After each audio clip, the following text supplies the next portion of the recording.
welcome to the Great Detectives of Old Time Radio. From Boise, Idaho, this is your host, Adam Graham. If you have a comment, email it to me, box13@greatdetectives.net. Follow us on Twitter at Radio Detectives. Become one of our friends on Facebook, facebook.com/Radio Detectives.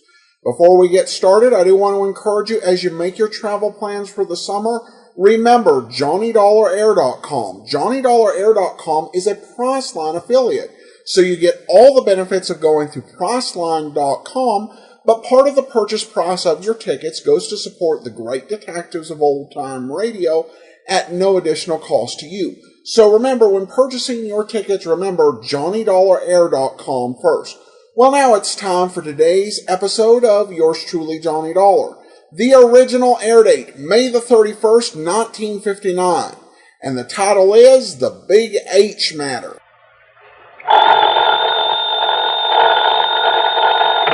Johnny Dollar.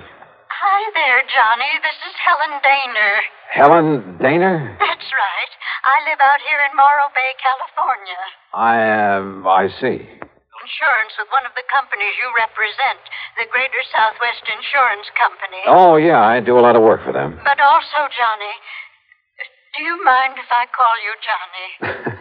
Well, no, not at all, Miss Daner. Or is it Mrs.? It's Miss. Or better still, just Helen.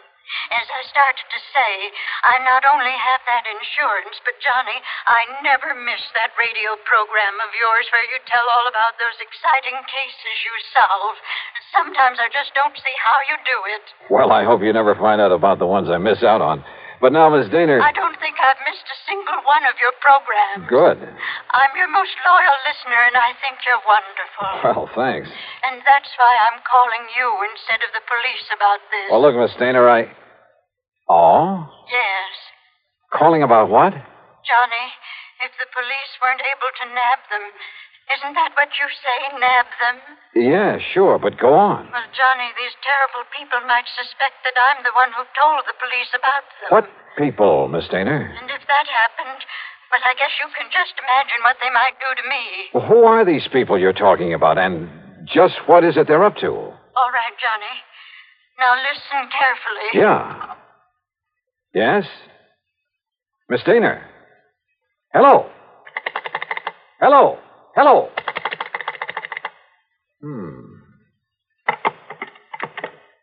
Oh, come on now, Dollar. Don't be a sucker for a... And yet... I wonder...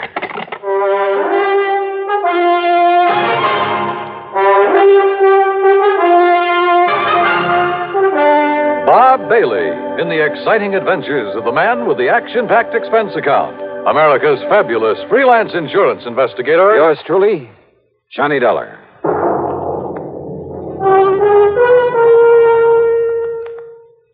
Oh, Act One of yours truly, Johnny Dollar.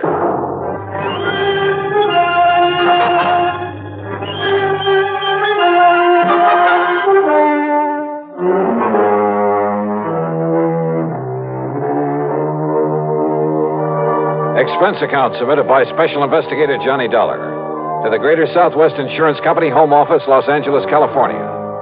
Following is an account of expenses incurred during my investigation of the Big H matter.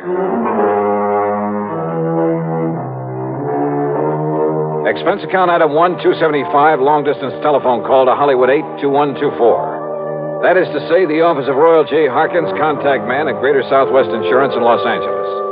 It was late in the day, but luckily he was still in his office. Nice to hear from you again, Johnny. What can I do for you? Roy, I'm putting this call on expense account. Oh? But Why? that ain't all. If I could make connections down to New York, well, let's see. There's a plane leaving for the West Coast a little after midnight, so I'd arrive in L.A. early in the morning. You coming out here? Unless somebody's been pulling my leg. Roy, do you have a policy holder named Helen Daner? Yes, somewhere up we certainly do. Well, now, what's that mean? She's an elderly woman, a spinster, who lives up in the little town of Morrow Bay. That's about 200 miles north of here. Johnny, she called this office early this afternoon. She demanded your phone number there in Hartford. And? Well, I didn't give it to her. Why not? Because she wouldn't say why she wanted to get in touch with you. Oh, fine. And knowing how busy you always are, well... But then, Just a few minutes ago, I began to wonder about it. Yes? Well, after all, if she wanted to contact you about some insurance matter... Yeah. What? Well, did you call her back? Yes, since we handle all her insurance. That is, I tried to, but I got no answer. Then, Roy, I'm going to grab that plane I was talking about. Well, now, wait. Did she get to you? Did you talk to her? Yes. And it has something to do with her insurance? Plenty. So I'm flying out there, Roy, at your company's expense. Now, just a minute, Unless, Johnny. of course, you'd rather pay off her insurance to some beneficiary. Johnny. Then just be sure to have a rental car waiting for me when I pull into the airport. Item 2, 162.85 plane fare. The big mainliner took off from New York's International Airport promptly at 12:30 a.m. At 6:30 Pacific time, I stepped off the plane at L.A. International. Dollar, over this way. Oh, hi, Roy. I didn't exactly expect you to be here in person this early in the morning. Well, I am. I've got a rental car ready and waiting for you out at the curb. Good. But listen, you still haven't told me what this is all about. Because I'm not too sure myself. But you sounded over the phone as though something's happened to the old lady. Miss Helen Dana, I mean. That's exactly the way I meant it to sound. And since I still haven't been able to get her on the telephone... Well, what? What's happened to her? I don't know. This my car? That's right. Oh, start making some sense, will you? I wish I could. Well, do you actually know that something's happened to Miss Dana? Nope. But if it hasn't, I've got to do everything I can to prevent it. Johnny, prevent what? Royal, I only wish I knew. Johnny! Johnny! Thanks to an excellent highway and light traffic, I made good time through Santa Monica, then Santa Barbara, even past the famous Pismo Beach. It was just afternoon when I pulled into Morrow Bay. When I stopped for gas, that's item 3, 420, I looked up Miss Helen Dana's address in the local phone book. It turned out to be a modest little frame house about half a mile south of Morrow Rock on the landward side of the bay. It had some nice, well-kept flower beds in front, and at the back I could see a small, rather decrepit dock that stuck out into the bay. A brand-new, expensive automobile was parked in the street in front of the place. Hardly the kind of car you'd expect a sweet old lady to be driving along. Well, there was only one way to find out.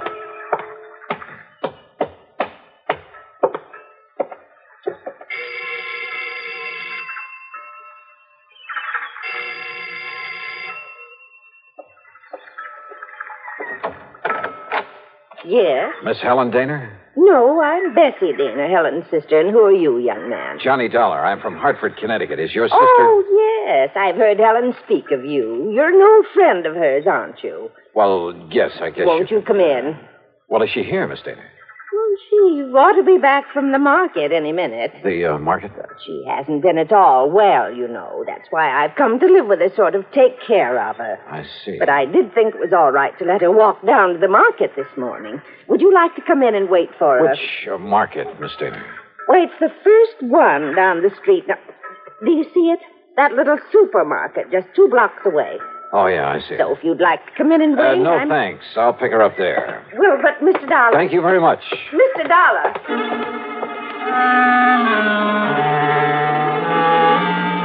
There was something very funny here, but I wasn't sure just what. Or maybe I'd just fallen for some gag on the part of a fan on my radio program who wanted to see her favorite hero in person. In any event, there was one sure way to find out, from Miss Helen Dana herself. And if she was still at the market. But as it turned out, I got that well-known kick in the face. Why, of course I know Miss Eleanor well, sir. Then will you please point her out to me? Miss Helen Dana? That's right. Oh, but she isn't here, sir. Oh. Then perhaps she went to some other store. Most certainly not, sir. What? We deliver everything that she orders to her little house up the street. Well, that still doesn't prove Well, you anything. see, Miss Helen hasn't been out of that house for weeks, hasn't budged. You're sure of that? Why, of course I'm... Why, what's the matter, sir?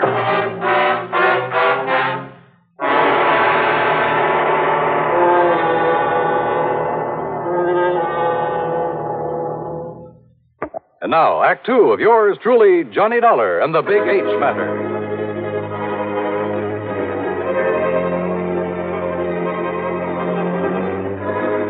If old Miss Helen Dana, who telephoned me in Hartford, asked me to come out here to Morrow Bay in California, if Miss Dana hadn't budged from her little house in weeks, why had her sister told me she was at the market?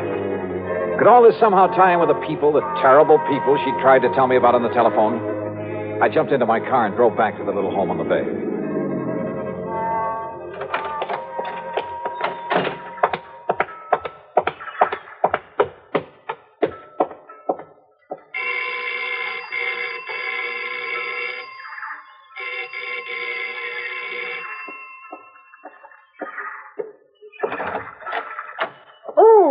Mr. Dollar. That's right. Now, where is Helen Daner? Oh, Sister came back while you were gone. Came back without my seeing her? Now, listen, I was... Yes?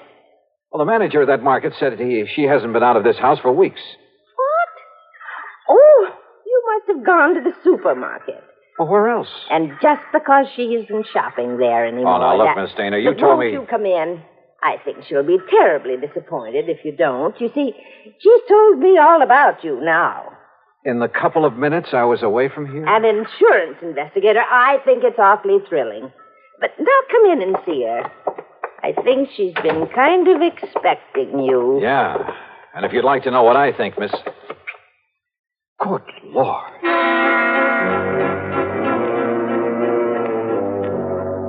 In the middle of the tiny living room was a heavy oaken armchair. Sitting in it, tied down to it, was a sweet-looking gray-haired lady of maybe 70 or 75.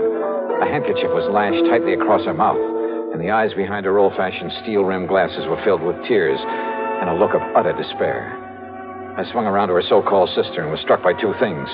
She seemed to have suddenly lost about 20 years. Her face wore an unpleasant smirk, and in her right hand was a .38 aimed at me. Don't move, Mr. Dollar.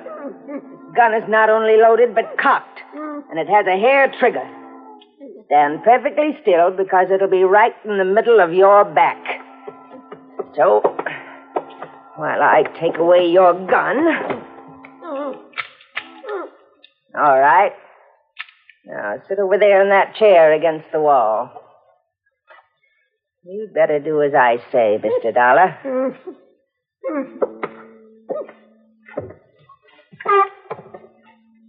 Now, we may have to wait a little while, so get one thing straight. Any move, any tricks, and I pull this trigger. Mind telling me what we're waiting for? You'll see. And why you've tied her up that way? That is Helen Daner, isn't it?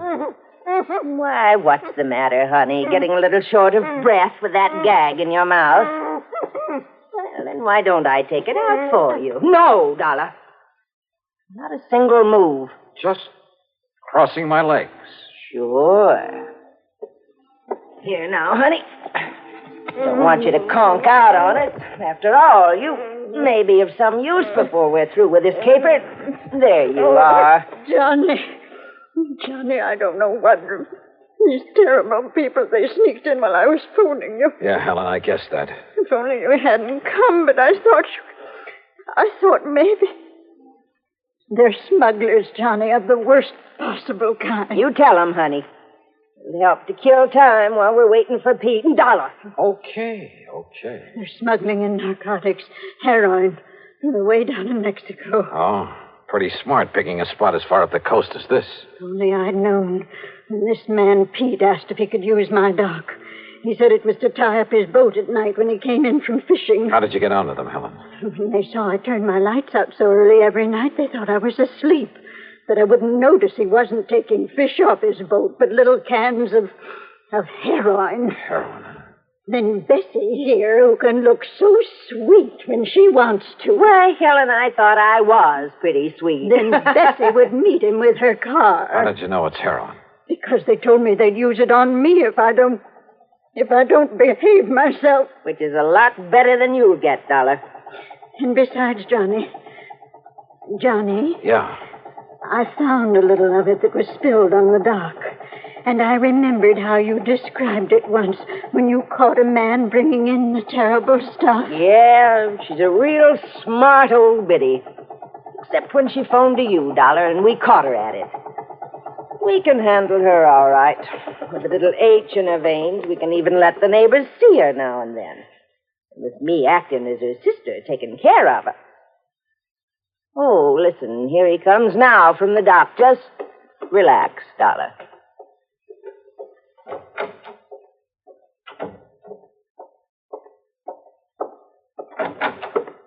Well, what a charming little party. Johnny, this is... Nice work, Bessie. Dollar, huh? That's right. You want to take care of him, Pete? So you made the mistake of coming out here. Believe me, mister, it was a mistake. I said, are you going to take care of him? Why, of course, right away. We don't want him lying around here. Which is to say, Dollar, we're going to do something I haven't thought of since the old days in Chicago. You and I are going to take a little ride. Well, Act 3 of yours truly, Johnny Dollar. Take a little ride, huh? That's right. Chicago style. Exactly, Dollar. Oh, Johnny, don't you see what that means? He's going to take All right, honey. Just keep out of this. No, I won't. Pete's going to kill him. That's right. Now, shut up. Oh, now, just a Dollar. minute. Sit down. Bessie, be sure you keep the gun on him. Don't worry, Pete. I had a silencer, though. I'd get rid of him here and now. Has it occurred to you, Pete, that I may have left word with them that if I'm not heard from... Now, don't try to be cute, Dollar. Sure, it occurred to me. I dismissed it. For the simple reason that you couldn't possibly have had any reason to know what you were getting into out here. So forget it. What are you going to do with him, Pete? Well, whatever it is, it'll have to wait till after dark, when this one-horse town closes up for the night. Well, then what? Well, I've got to be sure that Dollar's body won't be found until Shut up. until we're through with this operation. That means a week or... Wait, I got it. What, Pete? Up on Cayucas Beach. Cayucas? Yeah, that little town 5 or 6 miles north of here. There's a big pile of rocks, a big cave in them. Nobody'd ever think of looking in there. So, as soon as... Oh, what are you doing? Just digging out a cigarette. If you don't mind. No, sure, go ahead. But this is one time the condemned man won't enjoy a hearty meal. Johnny, isn't there anything? To think I got you into this. I told you to shut up. Listen, I told you. Oh, no, you don't. Finish him off, Pete. No. No, we'll wait for dark and do it right.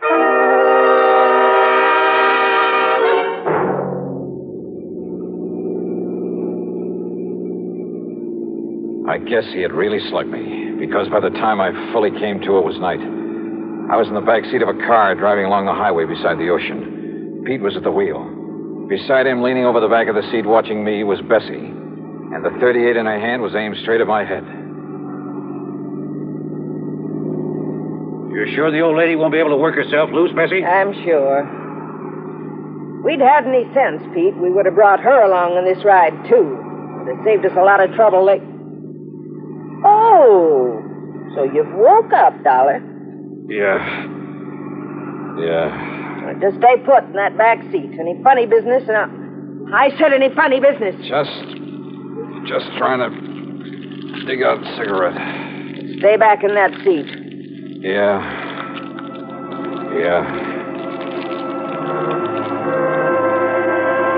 She didn't take her eyes off me for a second, or the gun either. As clumsily as possible, I struggled with a pack of cigarettes, rolling and squeezing it, and hoping the tobacco was plenty dry. Then, having apparently failed to pull out a cigarette, I turned the pack upside down over my hand. And the fine tobacco poured into it. I took a deep breath. What's the matter, Dollar? You need some help with that. Oh, no! No, my eyes! My eyes! Oh! Instinctively, she dropped the gun, put her hands to her eyes, now filled with tobacco dust. With what little strength I had, I picked up the gun and slammed it against the side of Pete's head.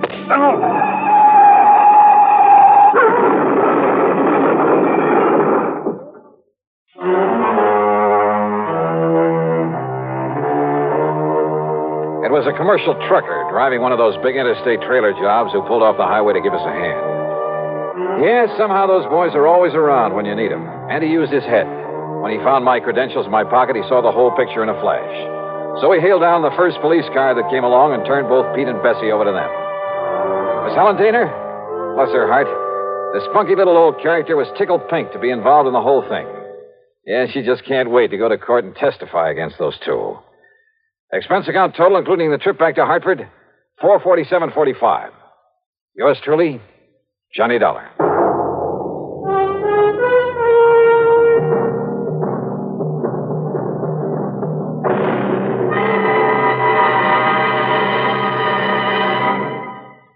Now, here is our star to tell you about next week's story. Next week? Well, so help me, it's the wildest case I ever got messed up with. Join us, won't you? Yours truly, Johnny Dollar.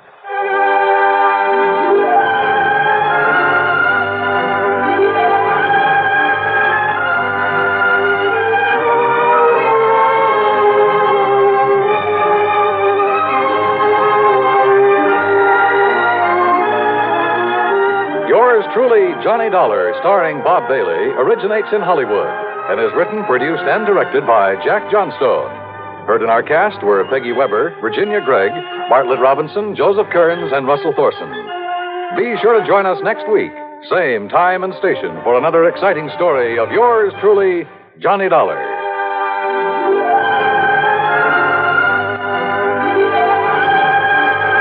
This is Dan Coverly speaking.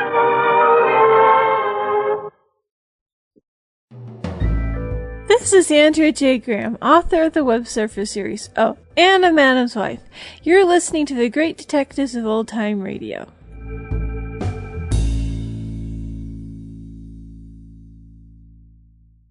Welcome back. Well, once again we see a reference to the radio program, and certainly Johnny has to have some sort of effort to keep his number unlisted, because if you really were Johnny Dollar and you were having all these adventures, you'd have a ton of phone calls if your number was publicly listed. It never explained how the old lady found it, but that's really a minor plot point. Well, now we do turn to listener comments and feedback, and we have an email from Joel, who writes regarding the Twin Trouble matter, and Joel writes in, I think Johnny cut the brake line because he realized the only way to protect Adam, the twin brother in that episode, was to kill the blackmailers. Simple, but not attractive. That would be a little extreme for Johnny Dollar to do, just in his character. Plus, if he was really trying to do that, it wouldn't make sense to tell the criminals that the brake line had been cut. So, yeah, that explanation doesn't quite work for me, but thanks so much for the thought, Joel. That will actually do it for today. Join us back here tomorrow for Dragnet, and then next Friday, another episode of yours truly, Johnny Dollar. In the meantime, send your comments to box13@greatdetectives.net. Follow us on Twitter @Radio Detectives and become one of our friends on Facebook.